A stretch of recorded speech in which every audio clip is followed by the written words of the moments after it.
mein Name ist Kerstin Vodel. Ich arbeite an der Hochschule Osnabrück und zwar leite ich dort das Center for International Students. Das ist eine Serviceorganisationseinheit, die sich spezifisch an die internationalen Degree-Seeking-Studierenden wendet.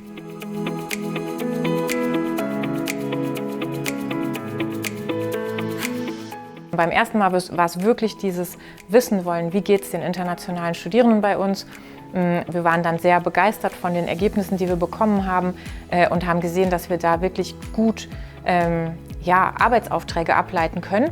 Und dann haben wir eben entschieden, dass wir das in regelmäßigen Abständen, ungefähr alle 5 Jahre, wiederholen möchten, um uns einfach immer wieder rückzuvergewissern. Wir nutzen die Ergebnisse, um Veränderungen vorzunehmen und dann möchten wir natürlich wissen, ob sich das dann auch in den Ergebnissen beim nächsten Mal zeigt.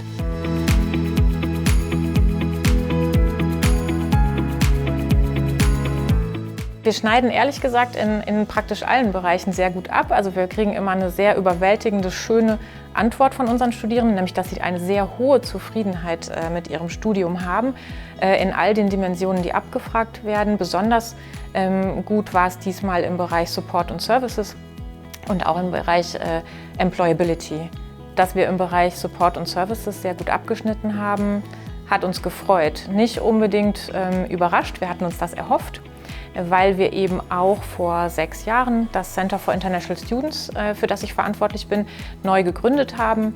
Und das war damals eben wirklich auch mit der Absicht, sichtbar zu werden für die internationalen Studierenden, speziell für die internationalen Degree-Seeking-Studierenden, also für diejenigen, die das ganze Studium in Deutschland absolvieren. Uns ist bewusst, dass der Studienerfolg vielleicht hinter dem der deutschen Studierenden hinterher hinkt, wenn ich das so sagen darf. Und das ist eben für uns auch ein Ziel, diesen Studienerfolg in den Blick zu nehmen und zu verbessern, dafür zu sorgen, dass die internationalen Degree-Seeking-Studierenden bei uns möglichst erfolgreich studieren können.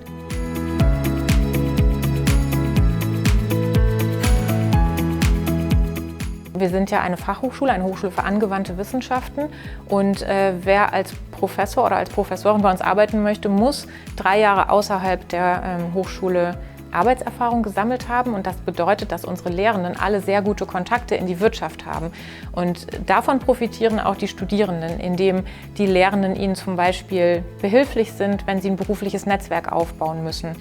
Sie können auch einfach Anekdoten aus ihrer Arbeitstätigkeit erzählen in der Lehre und das ist etwas, was die Studierenden sehr schätzen und wo sie sich dann eben gut auf die Arbeitswelt vorbereitet fühlen und das hat uns froh und glücklich gemacht, dass wir da so gut abgeschnitten haben und so gelobt worden sind, weil das ja letztendlich auch zu unserer Philosophie gehört. Wir bereiten ja unsere Studierenden eben auf einen Job in einem Unternehmen vor.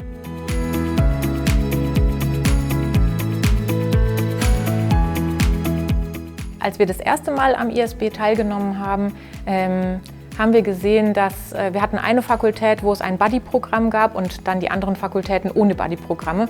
Und wir konnten dann aus den Antworten wirklich sehen, dass die Studierenden in dieser Fakultät mit Buddy-Programm viel zufriedener waren.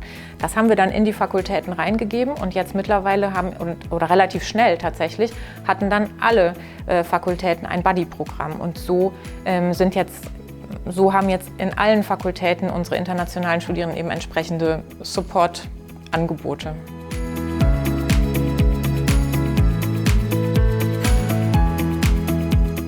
Wir bauen im Moment Marketingaktivitäten überhaupt erst auf und wir können da aber die jetzigen Ergebnisse super nutzen, weil wir da eben zeigen können, dass man bei uns gut aufgehoben ist. Also das Positive stellen wir natürlich in den Vordergrund. Wir planen zum Beispiel im Moment neue Studiengänge, die sich sehr spezifisch an internationale Studierende wenden und die dann eben diese gesonderten Bedarfe auch adressieren. Wir wollen damit so ein bisschen wegkommen von dieser defizitären Betrachtung von wegen, da kommt jemand und der hat noch was nachzuholen und der ist noch nicht so ganz fit fürs Studium. Davon wollen wir so ein bisschen weg und deswegen nehmen wir jetzt Elemente der Studienvorbereitung mit ins Curriculum und damit wollen wir dann eben auch zum Beispiel diesen Studienerfolg adressieren. Das ist dann etwas, was wir natürlich auch mit ins Marketing nehmen.